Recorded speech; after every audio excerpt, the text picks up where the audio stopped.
Loaded.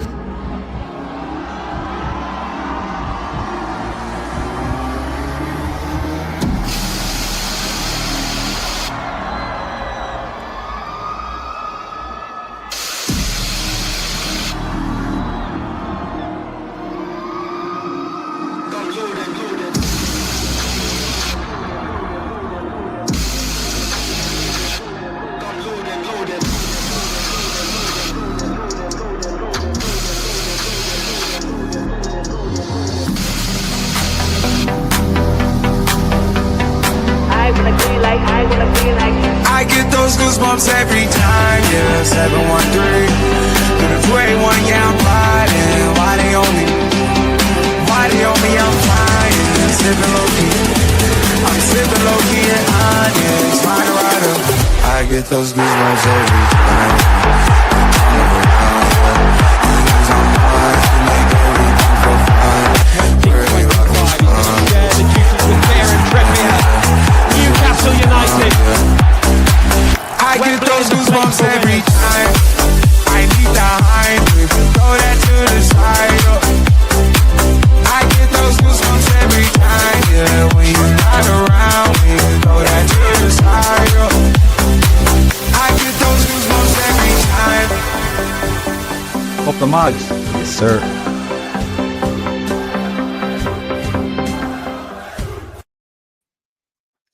Good evening, everyone, and welcome back to Loaded Mag NUFC. Surprise, we are here. I'm just going to change my backing because I don't know why it was like that. But surprise, at 5 to 11, we are live to tell you the latest on Newcastle United because there has been movement.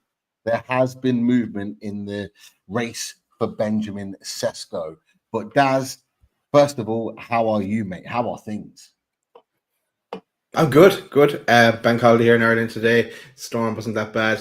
And I've been working on something for next season, but I'm not going to tell anyone what it's about yet. But yeah, that's what I've been working on in the background while all these tweets started popping up. So I was like, oh, here we go. What's happening? Not here we go yet, but here we're getting to go. How are you though, Pete? I'm good. I was just chilling, finished watching the Love Island final. Boo-hoo, no more episodes to watch. But lo and behold, I look at my phone and it blows up. We are in business, in late business, in deadline business, so to speak. And Alexander, I think, says it quite nicely in his comment just here. Evening all, buckle up, absolutely, because this could be a big moment, a big turning point in Newcastle United season. This is why we're doing the show right now, because it means a lot potentially to get this deal done. But the reason why we're all here is Benjamin Šeško, and we had the big update this evening from David Ornstein, and he says that we have made an improved bid, a second offer for the Leipzig striker Benjamin Šeško. No offer worth at least 80 million euros after positive talks with not only the club, but also the player. And that part there is really, really crucial, guys. Hold on to that point. We'll come back to it. Philip Heinz, who's been excellent in all of this, covering the Benjamin Šeško situation, he goes one further. He mentions that Newcastle have put a bid in, 80 million euros plus 10. So a 90 million euros outlay for Benjamin Šeško. He talks about the transfer poker entering the final stretch. Will Man United respond? Haven't responded as of yet. We also have, of course, Newcastle reporter and journalist Craig Hope, who said, as expected, hoping a resolution will be reached one way or another tomorrow. So tomorrow is the deadline. That is the big day where we think that there will be a finale. Either way, he either accepts and is on his way to Newcastle United, or he isn't and he's going elsewhere. We will know one way or another from Craig Hope's perspective. Philip Heinz again talks about that offer and that 90 million package.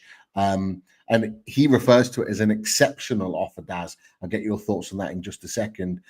Keith Downey, of course, been well on this all the way through this particular Šeško deal. He's also had his say on that, saying very similar to Philip Hines in that says Newcastle won't be patient forever, and they certainly haven't been with this latest bid, and will need to move on to a new target if he is waiting for Manchester United. We'll know one way or another tomorrow. And then lastly, Ben Jacobs has reported on this and said there is a confidence of reaching an agreement with Leipzig, as revealed earlier. Newcastle pushing for a quick answer on Šeško, not a saga they wanted to drag beyond the matter of days. So this is where we're at right now, people. They are the latest bits that are coming out. We'll keep an eye on anything else that's popping out at that point. But Daz, your opinions, mate.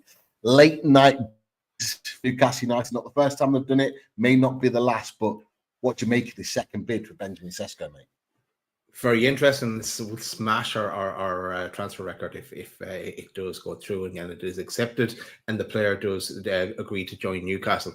Yeah, a lot of interesting stuff today. A lot of names you mentioned there, tweets of people are getting involved in this action. But yeah, we're still waiting. Like talk of yesterday, talk of 24 hours. Today, talk of 48 hours, and now it's saying we get an answer one way or the other tomorrow.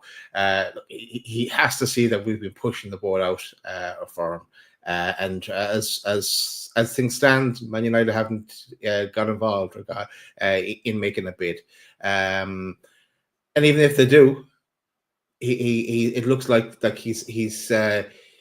he's well open to the idea of joining Newcastle, and why not? Why wouldn't he? He'd be our number 9, leading the line, leading the charge going forward for Newcastle. So yeah, interesting, but yeah, still a bit to go on this. I think we're getting to the end game though, because we need answers now. Absolutely, we need answers. And look, just to reiterate, the deal isn't done. Okay, it's a big outlay. It's a second bid. We're showing our intent, which is what I'm pleased to be talking about tonight with Daz, and hopefully Chris when he arrives. This is what I'm happy about. I'm not surprised having a meltdown. And look, the reality is, before we get to our opinions on all of this, the reality is. And look, Dan United is not one of them, because I think Dan United has been, and I know he's in the chat, big up to Dan United. The reality is that a lot of Man United accounts, Mark Goldbridge and various others, have been banging the drum of this situation being sort of all in Man United's hands. And so that's where we've thought it is. That's where we've always thought it has been, because that's what's been promoted to us. But what we cannot underestimate is the determination of Newcastle United to seal this deal, the intent to seal this deal. I mentioned on the last show about, I actually think the way Newcastle United have handled this particular deal with Šeško and not let it drag out like other deals have, I think has been very, very good so far, regardless of whether we get the deal or not. I think it's been handled really well. Newcastle United haven't wanted to make a mess around. They've told the player, they've told the agent, they've told the club they're willing to match the fees that they want. They want this deal done quickly. They don't want it get drawn out. Setting the deadline today, 48 hours, get this deal done one way or another so we can move on either with the player or not. And then putting this second bid in has only heightened it to this point right now. I think fair play to Newcastle United. Some people may say we're overpaying. I want to get your thoughts on that, Daz. Are we overpaying on this situation? What do you think? No, I don't think we're overpaying. But time will tell on that front, assuming that he does end up joining us. This is the price you have to pay. Look at all summer, we've you could say we've kind of lowballed a few bids, but not on this one. And as you've been saying and tweeting, Pete, as well, we've gone in with intent from the start here, wanted to get this done. They weren't happy with the structure of the deal. We've gone back and changed that now. And I don't think they would have changed it if they weren't getting some positive feedback from Šeško himself. They wouldn't have bothered. They would have kept going and move on to someone else. So that's why it's looking positive for us now. But we're just sleeping on it, I think, and see where we are tomorrow. Absolutely. For me, I think it's a lot of money. It's a lot of money to outlay for a player, for a young player. But as we've said, both of us, Daz, and Chris said the same, it shows a huge level of intent by the club. It shows the determination. We haven't lowballed. We haven't given 50 million, then 55, then 60, and gone for all those bids like we did with Mark Gay, like we've done with other deals that haven't gone our way earlier on in the summer. We've gone, right, we'll go in exactly where you want us to be, and then we'll negotiate the structures around it. I like that. Actually, it shows a bullish element to Newcastle United, something we haven't seen before. And I really like that. I like that emphasis that the owners and the manager have put on trying to get this deal done. There is no doubt about it. You know, we are in a position where we need to get Benjamin Šeško. We do need to get him to be our main striker, our number 9 going into next season. So there was an element of that too. I'm not going to kind of sugarcoat that. That is a reality. So there's a lot of factors that means that this deal is so crucial for a number of different reasons. So this is why the outlay is so big. But as we found with Alexander Isak 3 years ago, when we put 64 million down on the table, the people then said the same thing. They said, "Oh, you've overpaid there. Oh, that's a huge outlay on a player." And now look, we value him at 150 million, one of the best strikers in the world. The outlay, we treble our money if we decide to sell him. Yeah, absolutely. And we're putting ourselves in a position where, you know, if Šeško comes in on a big fee and hits the ground running in the Premier League, ultimately, instantly, his fee goes up in terms of his value. Now, I'm not going to be worried about that. I'm just focused on what he does for Newcastle United, but there's a reality there. If he starts doing the business in the Premier League, a better league, the best league in the world, he's showing that he can do it at the top table. So therefore, he's going to be up in his value and people are going to see the absolute best of him. But as we said, there's still a decision to be made. It's not been finalized yet. It's not been accepted by Leipzig. We are getting to that point, and I think Chris will be on his way very shortly to come and join us. I think he's just realised that we've been messaging him. I actually rang him while we were doing the intro to say, where the hell are you? But he didn't answer. But I think he's on his way. He'll be here soon. But just your perspective on it, Daz. You know, there's still lots of talk here. I think Dan United put in the chat, he kind of expects that Man United just come out of nowhere and match that bid. Is that still a worry for you, that Man United is still sort of lurking in the background and that they could just come in and match it just instantly? Well, where were you on the Man United sort of battling out with his perspective? It is, and that's always going to be the worry. But I don't know whether they've gone back in with the restructured bid tonight. If they weren't getting some indication from the player, so I guess, and the big question back to Dan United and to Man United is, do they have the cash to go after him at this price point? And like everyone was saying as well, that the Man United have to sell players, blah blah blah, that kind of angle. So I don't know, but we're definitely showing our hand here. Well, that's it. There's no more. If there's any, I don't think we go in with another bid after this. This will be our final offer, and we're not going to get involved in the bid anymore. I think we move away if this one doesn't work. But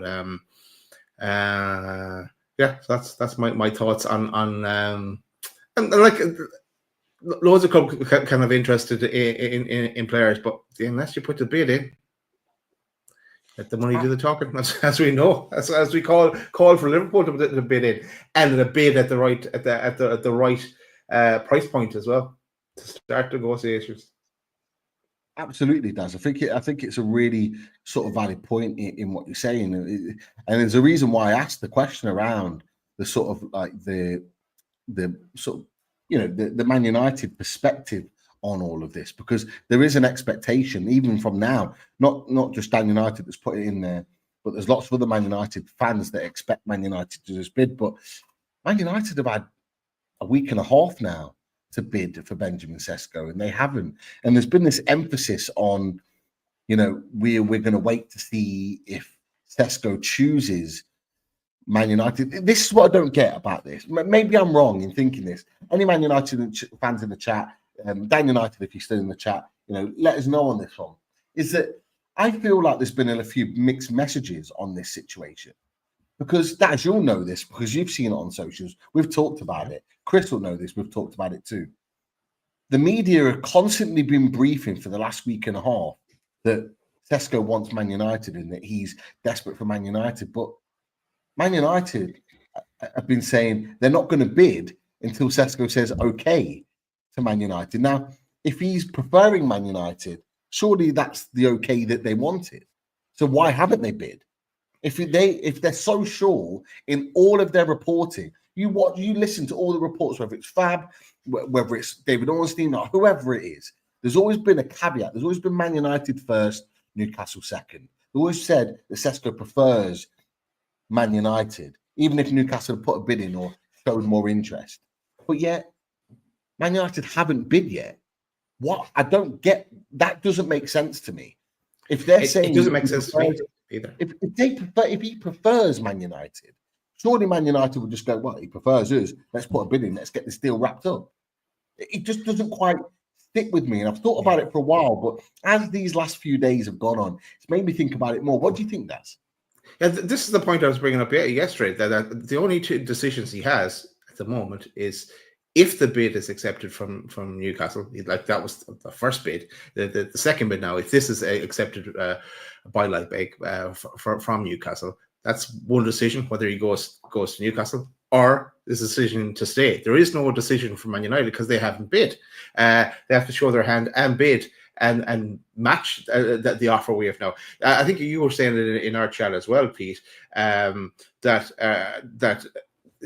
Man United are potentially waiting for him to kind of pull back from Newcastle, and then they can go in and try and negotiate a cheaper deal of some sort that we are at better terms for them. So yeah, there's only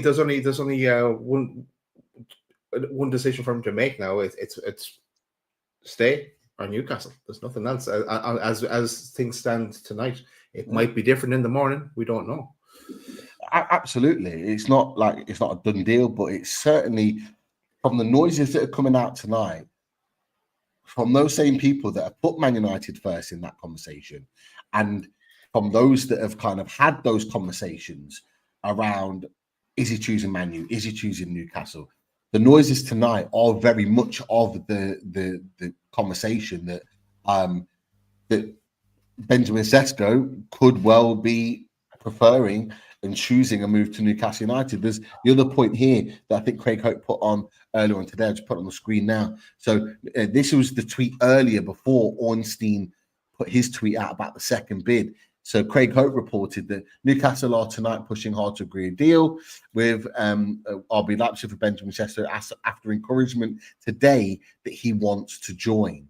That's been the key all along, that, it does Šeško want to join Newcastle? We've heard all the noise about him wanting to go to Man United, or preferring that move, should we say.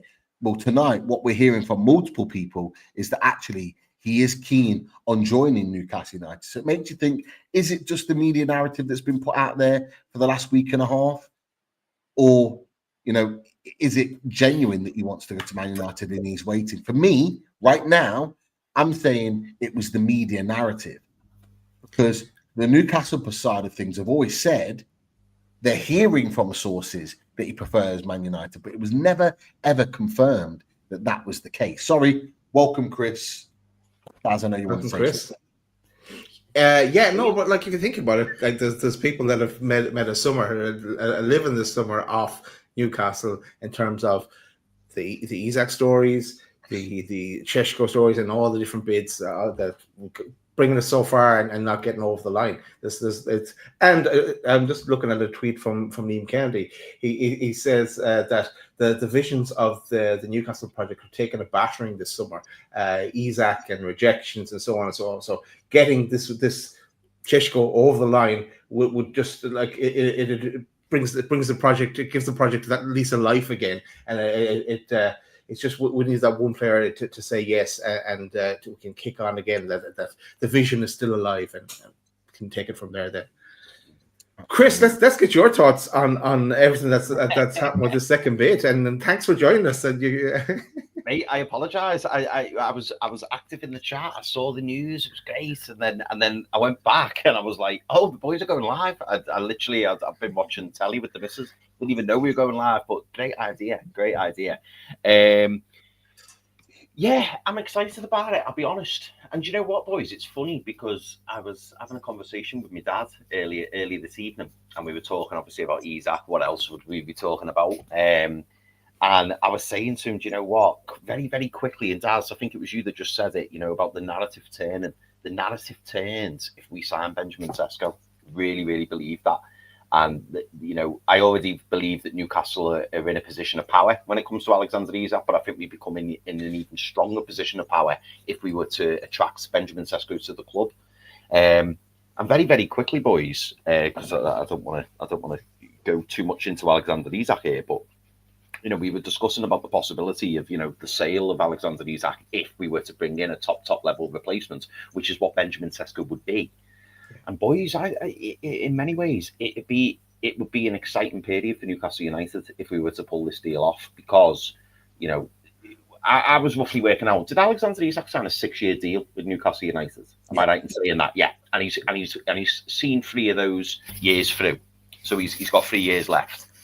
So, based on the fact that we paid around 63 million for him when we signed him, I would assume that I think that it's safe to say that we probably owe around 30 million on him. So if we were to get, say, 130 million, right, off Liverpool, that would mean 100% of profit on the Alexander Isak deal. And we all know in amortization terms, you're talking 400-500 million. You bring Benjamin Šeško through the door, and then you say to the existing players, as well as Benjamin Šeško, that's not the end. It's only the beginning. And I think this signing could really, really turn our transfer window around. I just hope that it is close, and the reason that we've gone in with that second bid for Benjamin Šeško is because the player has indicated he wants to come, because Leipzig have said that they want to do the deal. We keep hearing rumours, don't we, that Man United are still there, they're still waiting. I'd love to hear Dan United's thoughts on that. I've seen him in the chat, but I did laugh because I looked through the notifications of who's been reporting it. And Fabrizio Romano, an hour ago, I don't know if you flashed it up or not, but said that an official bid has been sent to RB Leipzig for Benjamin Šeško with a €90 million package, €80 million plus €10 million in add-ons from the table. No decision yet from the player. And then it goes on to say, Man United confirmed again to RB Leipzig that they will bid for Šeško if he picks them. This is what we were saying before we went on. That it's that narrative. It's that narrative always adds Man United in there ahead of Newcastle, or has an emphasis on that, somewhere in it. And you can tell this is what we've been hearing for the last week and a half. This is why Newcastle fans were convinced over a week ago. Whenever we talked about Šeško, we saw it in the chat. It was Newcastle fans saying, he's just waiting for Man United. He's just waiting for Man United. Because you hear it so often, you end up believing it. The natural thing is you start believing it because you hear it so often. But this is the point that we're making, Chris, just before you came on, is that Man United give us no indication whatsoever that they even were even wanting to go to that level. For me, and I tweeted it out after I saw Philip Hines' tweet. I'll just bring it back up again because I think it was this one here. No, in fact, was it that one? It might have been this one where he talks about the 90 million package. That's where Fabrizio Romano's got it from, by the way. He hasn't got it from his own sources. This came out. A lot of that going on. There is a lot of that going on. You're absolutely right. This came out first. Philip Hines, I've said it to you so many times on shows, people that are watching. Philip Hines has been on this right from the beginning with Benjamin Šeško. He reports on Bundesliga football. So what he's saying is definitely something that I would believe in that. So we talked about that 80 plus 10 package. I don't believe Man United are going anywhere near matching that. Man United, I don't think that, for me, I'll say it now, and Dan United or whoever other Man United fans are in the chat, I genuinely believe that they don't have the money to be able to put down for Benjamin Šeško. This is why they haven't bid. Not because they don't want him. They do want him. Now, let's not forget, boys, they sent a delegation to Germany this weekend. Was it Friday through to Saturday? They sent that delegation, and Christopher Pavelli, who we were talking about in the last show, he was there trying to get that deal done. He was desperately trying to get that deal done. So if you hear of Mark Goldbridge, and I've seen his tweets, and Newcastle fans saying he's crying about missing out on potentially on Šeško, Man United wanted it. There's no doubt about that. Man United wanted him. You don't send a delegation to Germany if you don't want the player. It's as simple as that. Was that to offer Højlund, Pete? Is that the message that we saw, that Man United were trying to offer Højlund as part of the deal, probably to drive the fee down? I think that was part of the discussion, but there was part of it where they were looking at a straight fee. Then there was the Rasmus Højlund conversation. Then Rasmus Højlund has come out, I think, 4 times now and said, I want to stay at Man United. So that's not part of the conversation. So I think that's what they've tried to do. I repeat it again. You don't send in a delegation to Germany if you're not desperate to sign the player. They were desperate to try and wrap that deal up. And Newcastle United, I think, have bidded over their heads and over their capabilities. That's just my opinion on it. But who did you say that? Mark Goldbridge or someone like that? I've never heard of him. Never heard of him. I don't listen to Keith, though. I don't listen to Keith Downey. We know Keith Downey. We do know Keith Downey. He will be joining us very soon on Loaded Mag NUFC. So keep an eye out for that one. But I think there's been a few super chats, lads, come through. I don't know if we want to go to some of those. Yeah, let's go. Let's go to shout out to the members first. 9 months member Luke. He says Jamie Rubin being involved has to be a positive as always when the owners get involved, and Piff getting involved there last week as well. Dave Bullman as well. That's from Dave. This would be a great statement signing if we can do it. Sure would. Big thank you to Big Tank. He says when Bueno for 71 million, João Pedro and Victor Gokres for about 60, 70 plus, Ekatike for 82 million. No, this is not overpaying. Get him in. Get him in. This is what we need to operate at now. This is the big boy leagues. But thanks, Tank. Rich Joblin says, can Eddie make Šeško into a better striker than Isak? Joining, possibly, with better numbers. Still only 22. I do personally, lads. It's bittersweet as Isak will now leave, but it's easier to take. Yeah. Let's focus a bit on that one, lads. I think he did contribute towards making Isak and the coaching staff better than what he was when he arrived. That's for definite. And I think he can definitely do the same for Šeško. But I'm still holding out hope, lads, of Isak and Šeško. Yeah, that's my dream. Well, Daz, I'll be honest, mate, and it's certainly it's a possibility that could happen, because let's be honest. And by the way, Pete, I watched your show earlier on 12th Man with Potts and Errol. Really, really good. Anyone who hasn't watched it, go and have a watch. Really, really interesting. But yeah, I at the end of the day, this is another phrase everyone's been using this transfer window, but there's still lots of dominoes to fall in place. We need to see what happens with the discussions between Alexander Isak and Eddie Howe, which could be tomorrow. I know the players are back in on Wednesday, but will Eddie Howe be in the building? Quite possibly. Maybe to go and greet Alexander Isak on his own. Who knows? Maybe that's prompted him to go in today. Not sure. But yeah, Liverpool still need to put that money on the table, because there is, as we keep reiterating this transfer window, there is no bargain basement. There's no bargain basement signs to be made at Newcastle United this transfer window. So, Newcastle will have the valuation on the player. Maybe that will soften if we are to bring in a top striker. Who knows? But it's still going to be significantly more than the 110 that's been offered already. I'm pretty sure of that. But yeah, it's very much over to Liverpool. Let's see your move if we are to sign Benjamin Šeško. But yeah, Daz, if Liverpool stay at 110 or maybe go to 115, I think Newcastle say no. And maybe that will have an impact on, perhaps the Johan Vista signing. I think, Pete, you spoke about, this was a couple of weeks ago, maybe even when, the players were away in Korea and Singapore. I'm sure you spoke about, the possibility that we stay with the Isak replacement and Alexander Isak, and Alexander Isak plays understudy to the replacement. It's certainly a possibility. It really, really is. That for me, that would be certainly even for the rest of this window. That would be for me the ideal situation. Is that we bring in Šeško. If we can get Šeško deal done and finalized, bring him in, and then he's on number 9. I'm just convinced now. If he signs, he's getting the number 9. He's going to be our number 9. Yeah, he's definitely not getting it. It's written in the stars that Šeško will be wearing. And it's just like he gets that number 9. He's our guy that we go ahead with. And then what that does, it just puts everything Isak related just on the back burner. Certainly for Newcastle fans, it means we can focus on our guy now. Forget that and whatever happens there. And if Isak is integrated, as you just said, Chris, he's on the bench. Yeah, we might consider him a better player, but actually, Šeško's the guy that wants to be at the club.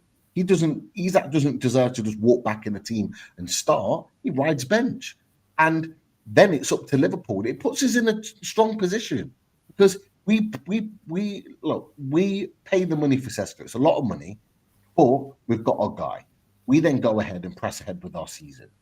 Isak rides the bench. Liverpool have then got a decision to make. Do they put the outlay down that we want, 150 million? If not, he stays and he's in tandem with Šeško. But Šeško is absolutely the starting guy. Yeah. If they do put the money down, fine, he goes, and we go and get a replacement. So it's as simple as that. But what it does, it puts us back in the driving seat again in terms of holding the cards and that situation. And that's the thing. I just wanted to answer the first part of the question, saying that can Eddie Howe make Šeško into a better striker than Isak? It's an interesting point.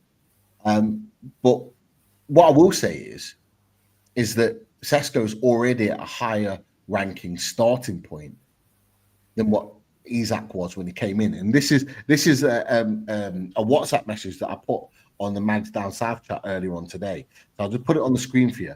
This is both Isak and Šeško at 22 years old. So when we bought Isak at 22, and this is Šeško currently at 22. So this is it.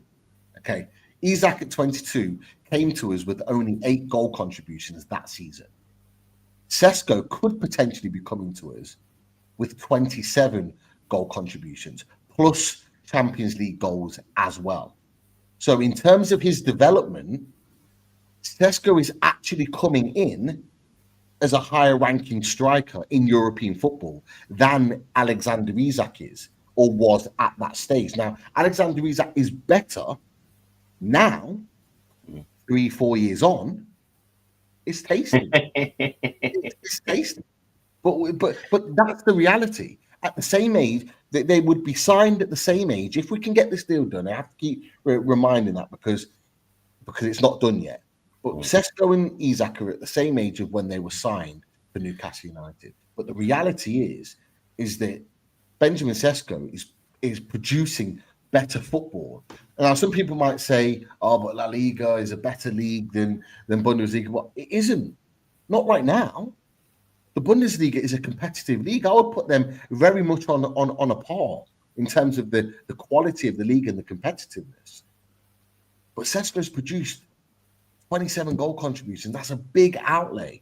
That's just as much as Isak this season, albeit in different leagues.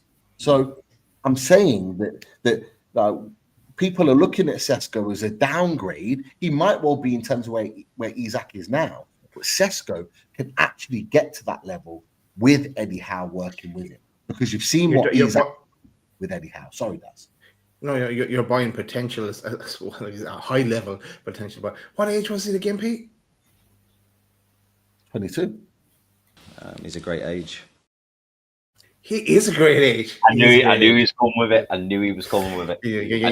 You've watched this show before, Chris. I think you have. It's on my first rodeo. Right.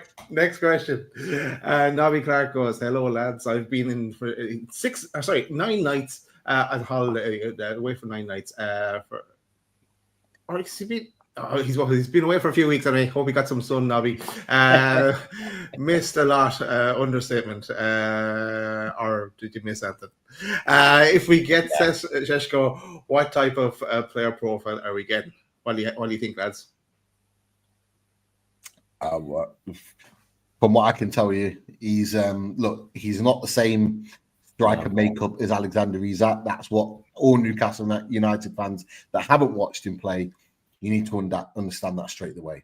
But what you are going to get is a lad that physically is dominant. He'll put himself around. He's strong on the ball. He can hold up play. What he can do is run in and behind. He can do it. He's not as quick as Alexander Isak, but he's willing to run in behind and chase balls. You'd have seen the compilation goals on X and various other channels and various other things that have been put out by Newcastle accounts. You'll be able to see that he makes runs in and behind, and he's a willing runner for his team.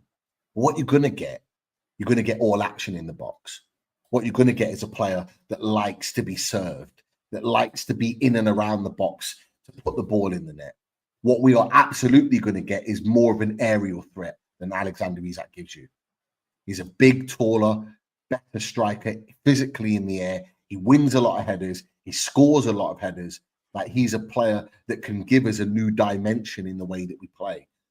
So if you look at the way Anthony Elanga and Gordon and even Barnes and Murphy, sometimes they put the ball into the box and it's got a little bit of height on it, and you don't see a Wilson or an Isak getting on the end of it or even attempting to. You're going to get that from Šeško. You're going to get that aerial threat. What you've got is another 6'5" footballer added to an already big physical team off the back of that. You are going to get, I'm not saying he's that, I'm not going to put him on that pedestal, but what I'm saying is you're going to get more Shearer-like qualities in our play next season. And there are going to be games where, we've seen the images of Bruno and Joe Linton batching players around and sending them into Rose Ed. You're going to get an image next season, potentially, if he signs, of Šeško and Joe Linton. Natural disasters. They're going to be up there causing havoc together, sending Bash people Brothers up in the air. Absolutely. So that's, for me, that's what you're going to get in him. You're going to get that physical element, but you're going to get someone that's going to be causing havoc in the box. That's just my perspective on things, lads. We'll move on. Just Jeannie Esther says, make sure you smash that like button. Yes, we should have reminded people at the start, but I know that the mods are doing that as well. Just smash that like button. And if you're new to the channel, to enable chat, just hit the subscribe button. Can we go next, boys? I just wanted to put in, because it was a conversation we had earlier, lads, and Alex Crook actually just confirmed a little bit of what we were saying before. So Alex Crook, who's reports on Man United, some say he's a Man United fan. I'm not sure whether he is or not. He says, personally think the money is getting too high now for Man United for another unproven Premier League player. So we said about that narrative, didn't we? We said about the narrative around. Is that good enough now? Now he's unproven. Now he's unproven. But it's the first bit the second bit I expected, but the first bit was interesting to me. That's someone that reports on Man United saying he thinks the money's getting too high. That gives me the impression that he doesn't believe that Man United are going to come to the table. That's what I get from that. Forget the other part. The other part is part for the course. That's what you expect him to say. But that first part makes me think that then they're not anticipating Man United to come to the table with anything at all. Great point. Great point. We have no ideas at this stage of regards to just bring up Kenzie's comment there on what wages he could potentially be on. But it'd be interesting. What do you think? Record signing, 90 million euros all in. What do you think? What type of wage, boys, that might command? I don't know. Let's Google what he's on now. I've got no idea what he's on, actually. Yeah, I'll find that out. Find out. I like that. Yeah, what's that one? Šeško in shirt sales. Oh, yeah. New number 9. Yeah. Yeah. And I bet if anyone has already bought the new shirt with Isaac 14 on the back, I think that what I think the club should do is replace it, send it back, replace it with a Šeško 9. Absolutely, I think the club should do that. I think they've done it before with players. I know other clubs have done it before as well. It should absolutely happen. I know Chris and Daz, you talked about Isaac, that kind of. Well, we've all talked about it. It's kind of like the ideal situation, the dream situation is that we have Isaac and Šeško.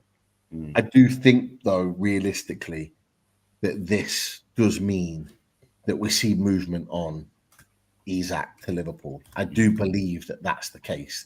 The type of outlay that we're putting in for Šeško, I do think that may well be the case. But what do you think, Chris? Do you know what though, Pete? Yeah, no, I completely agree with what you're saying. But do you know what? I'd even go as far as to say, like, and Daz may disagree with this, but I'd even go as far as to say, you know, when I'm looking at my options, like my dream option at this moment probably isn't Alexander Isak to stay with Benjamin Šeško. And the reason I say that isn't because of the player. It's like what I said last time. It's not because of the player. It's more because of the person and the situation. Because let's be honest, boys, if we finish this window and Alexander Isak's still at Newcastle United, I think it would be funny in terms of, you know, Liverpool saying that they were going to come and get him, they were going to take him, there was nothing we could do, and they were going to accept a lower price. But then on the other hand, all we've got then is all of this to look forward to in January and all of this to look forward to next summer. There is part of me that just wants to kind of cut the cord and go, right, well, just get him out. I mean, we saw, didn't we, club legend Alan Shearer saying, just get him out. Effectively, that's what he's saying, just get him out. He's moved on, and now we should move on. To lose a player of Alexander Isak's quality, and just so I'm not coming across as bitter or twisted or anything, but Alexander Isak is a world-class striker. Make no mistake about it. But I think that, you know, the way he's conducted himself and how he's handled the situation, I keep playing it through in my head, and I'm thinking, do you know what? If he'd have just, you know, played in the Celtic game or maybe came on as a sub or something like that, went on tour with the lads and said privately, I want to go. And this could all have been done in the background. And then all of a sudden, you know, we'd have all been in shock, obviously, all still been upset, but we wouldn't have had to play out this absolute circus for the last 2 or 3 weeks. And all of the Newcastle hierarchy wouldn't have all had to been rushing around trying to find a replacement. And I think that's where maybe you've seen the frustration in Eddie Howe's statement that he made, which I think was yesterday. Basically giving 2 fingers back, you know, to the situation, maybe to Isak, maybe to his agents, and saying, don't think you can just walk into training and everything's going to be all right, because it's not going to be all right. Like, you know, you've upset the apple cart and things aren't just going to be, you know, turned round overnight. For Alexander Isak to stay, I think, like we discussed the other day, and it probably won't happen, I do think there would have to be a big U-turn on his part, and he would have to come out and he would have to speak and apologise, put out the statement, like I say, you know, but actually physically say the words himself. And I just don't see him doing that. And I think there is still a high likelihood that Alexander Isak leaves. But I tell you what, it won't hurt half as much if we've got Benjamin Šeško holding up the number 9 shares. That's for sure. Just on Šeško and the wages, where I look now, someone else might find it somewhere a different figure, but I got 108,000 euro a week, so what comes out at 94k per week. So you imagine 180, that's the same thing I find here. So you imagine 180, 200, like you know you'd have to be potentially competing with Man United. So wages wise, if they were to come in, so I think 180, 200, and that would make him the highest earner then. Yeah, you know what? I thought he was on more at Leipzig than that. I thought he was on more, so it's not even in a situation where, you know, like, you know, when we do these for loaded transfer shows, like when there's a player linked, the first thing we do is what's his wages, and it's like Vlahovic, for example, it was like 300 grand. I was like, nah, we got no chance. We look at that just like we did with Gonzalo Ramos. Just like we did with Gonzalo Ramos, we looked at him and went, "Oh, he's on like what 80, 90 grand a week. Like, we can definitely up that." But we can definitely up Šeško's wages. That's clearly not a problem for Newcastle United to up that. And if he's signing for that type of fee, he's probably going to be on a Tonali Bruno wage. He's probably going to be on the late hundreds, like 180s to 200 grand a week. That would be a natural progression, and that's just what we'd expect to be done. But yeah, that's kind of what I would think in that situation, lads. But do you think like Isak was back at the training ground, as Sky reported, and Ben Jacobs reported today? But do you think Eddie and Isak have had a conversation, even though like they're not? Well, Jordan is saying they're not officially back in the training ground till Wednesday. Do you think they've had a conversation today, or maybe they'll have one tomorrow, separately from at the training ground? Let's say. I think they may have been in dialogue and they've agreed to meet tomorrow. That's what I think will happen. The players aren't back till Wednesday. I think Eddie Howe, and that is why I think that he's gone in today, because I don't think he wants to go in for the very first time tomorrow. And I think that's when he's planning on seeing Eddie Howe, because although the players are off and Eddie Howe allegedly, I'm assuming, will have been given a 2-day break as well, I don't think he'll take it. I think he'll just come. I think he'll be back in work tomorrow. And I think Alexander Isak knows full well that he will be. So I think Alexander Isak's, come back in today, says hello to everybody, spent 3 hours getting his thigh strain looked at, so that when he comes in tomorrow, he will have been in today. I think that's why he came back in today, because I think it's agreed already that he's going to come in and speak to Eddie tomorrow. I think. Yeah, Eddie Howe apparently wasn't there. I think Eddie Howe and the players had today off, so nobody was in. No. It was only the people that were treating him. So I'm. That's why he's gone in today. That's why he's gone in. I'm 100% in agreement. It's almost kind of just with how this has all come about. I don't think he expected to come back to Newcastle. The way I look at it now, and I was talking to Potts about it today, I genuinely think that he kicked up a fuss, went over to Spain, because I think that he thought that a deal would be agreed by now and he wouldn't have to come back to Newcastle. I think it's almost like, as Chris has mentioned, it's almost like he's going in to kind of like just dip his toes back into the water, kind of thing, just to kind of get him back in there. But I think it's going to be, it's going to be really interesting. Isak walking in tomorrow to have his conversation with Alexander Isak and Eddie Howe, having their conversation, knowing that the players are back in, but also knowing that potentially that deal could get agreed tomorrow morning. So he could be in his meeting with Eddie Howe tomorrow as potentially, fingers crossed, that deal breaks for Šeško. So it's almost like, it is very much like a changing of the guard potentially, if that deal gets agreed tomorrow. Like that Šeško is the guy and Isak is the one either pushed to the side or on his way out. That's why I want him to sit on the bench. I want him to know that, he's not the be-all and end-all of Newcastle United. He's a world-class striker. But that world-class striker has got an awful mentality and ego about him, especially what he's shown in the last few weeks. And he's not everything to Newcastle United. And that's what I want him to. That's what I want him to see. I would love Seth to come in, smash goals in, be loved by the crowd, because he is. He's going to be loved. The crowd the fans will love it, and I want him to see that. I want him to experience that, and then he can fuck off. How good would it be if he came in tomorrow and Eddie Howe, he has a meeting with him and all that, and Eddie Howe's like, right, tell me what's going on and whatever, and blah blah blah, and then Eddie Howe like just fuck off now, mate. Or he gets the call. He gets the call in that meeting. What, deal agreed? Private jet on his way? Sorry, Alexander. I've got business to attend to. Oh, mate. He could as well. He could. It's just Eddie, innit? It's Eddie. JT shows him out. Want the medical pass as well for that, to go closing, burning any bridges.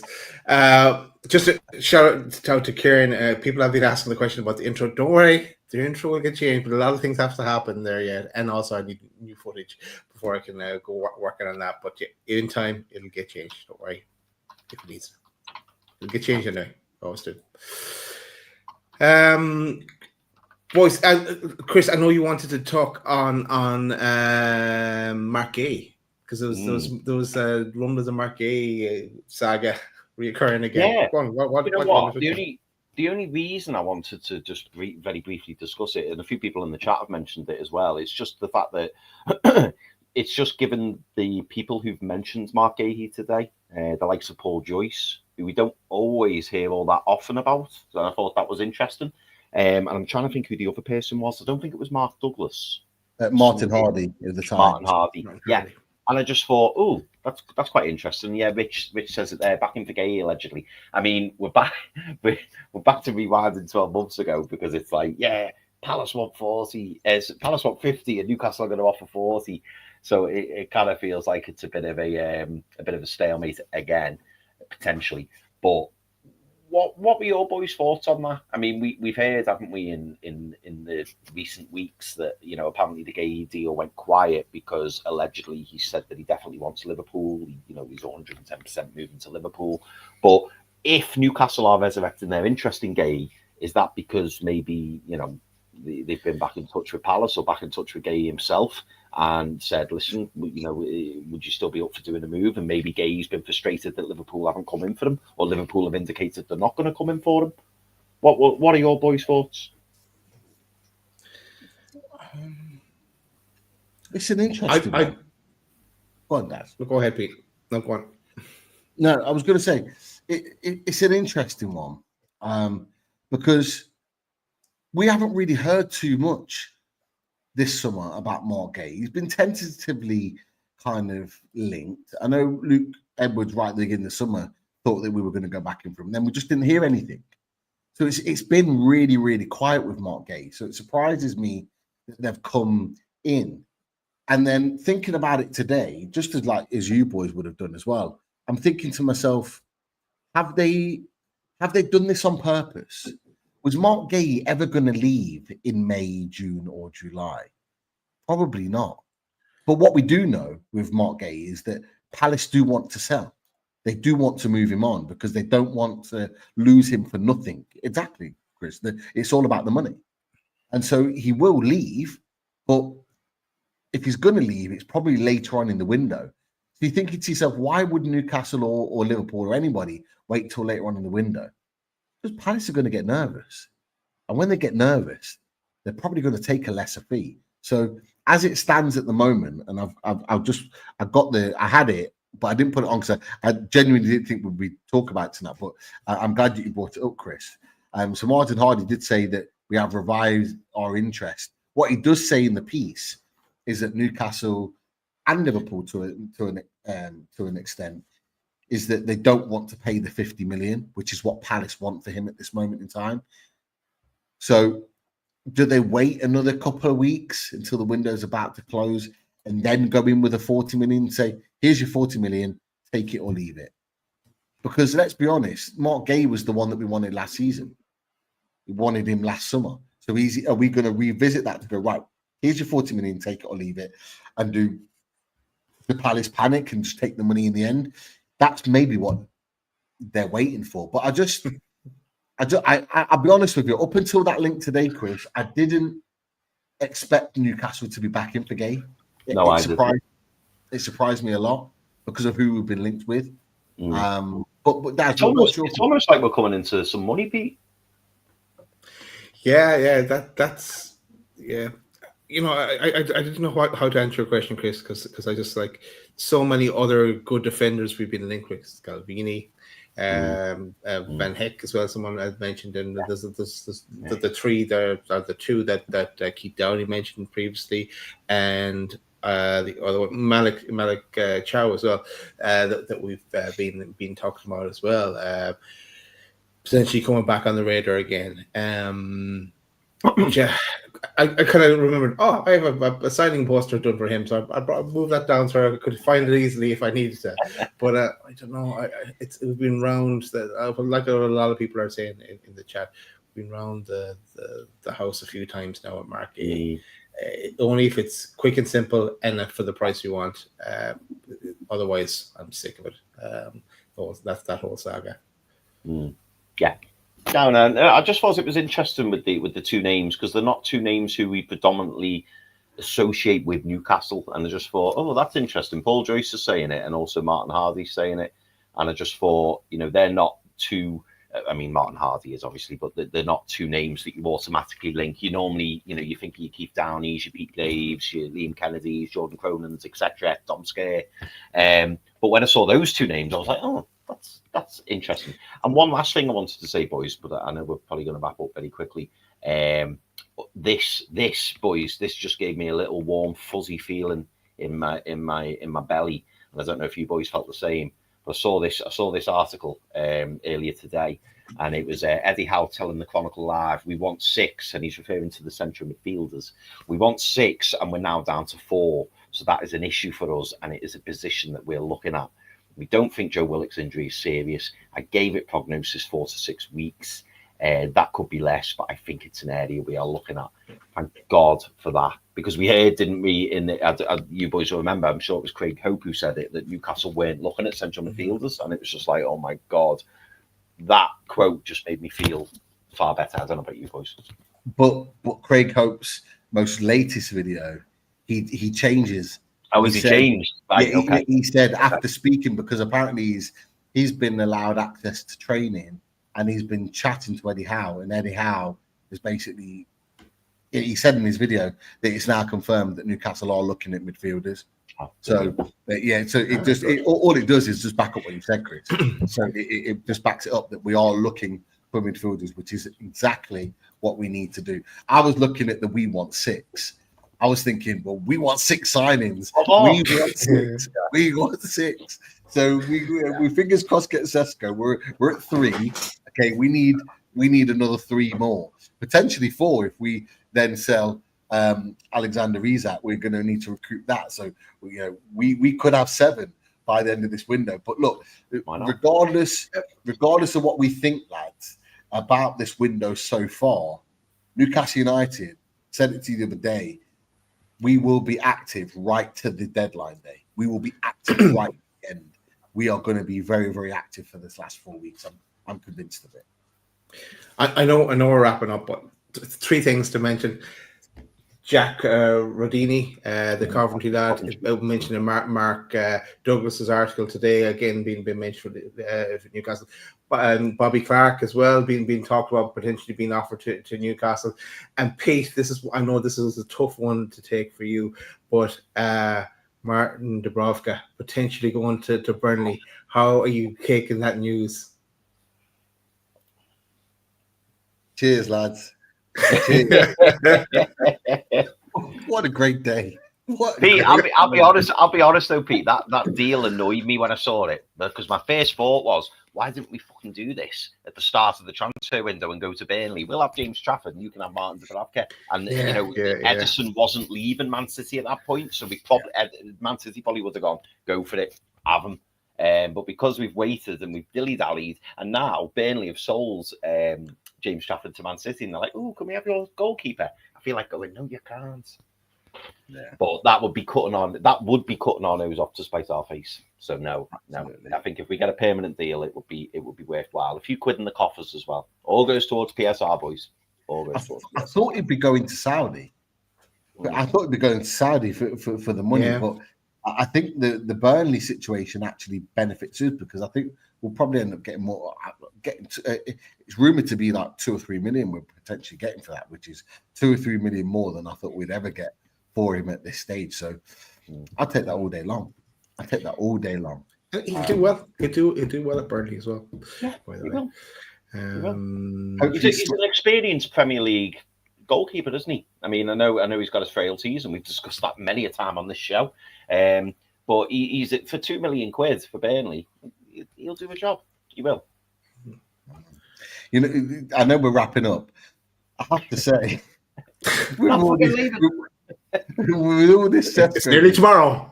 It is nearly tomorrow. With all this Šeško business, I've never known 2 fan bases, Newcastle and Liverpool, go to war with each other and then make up and just be great again, just because of this Šeško deal and what it could potentially be with Isak. The support that Liverpool fans are showing Newcastle over the back of this, like there's accounts making up when they were going to war with each other. There's accounts encouraging Newcastle United to get the deal. I've seen celebrations in the Ornstein tweets, in the Fab tweets, and the Jacobs and the Keith tweets going, "Come on, Newcastle!" In various different chats that I mean, I've got Liverpool fans going, "Yes, Newcastle, yes!" They're absolutely buzzing. We're sending in gifts of Šeško all over the place. There's an easy. This is such an easy way to bring two fan bases together. But I tell you what, that game at St James's Park is going to be war. Yeah. It's going to be war. I can't wait to watch that one. That's going to be, especially Isak on the bench, our bench, and imagine.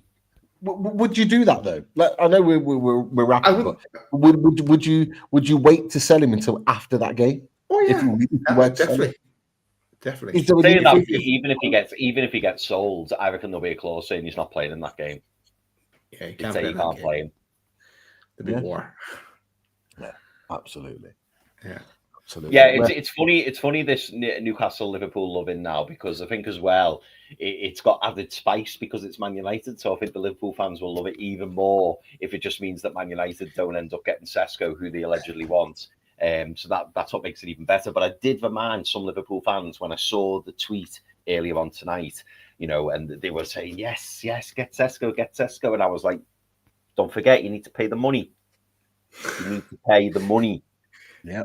No bargains. And the other side, no bargains. And the other side of that then was, and I don't know how true this is, but I did read somewhere that Klopp has a job at Red Bull. Was he like advising Šeško to go to Newcastle and not Man United? I don't know what you can believe on that one. But they do love a nice romantic story. They do love it. They love it. Absolutely. Right, boys, we will wrap up. Chatters, thanks for coming on and joining us short notice for this late one. We will be back tomorrow, hopefully. We say this every day. We say this every week. But yes, smash those like buttons on the way out. One last time, boys.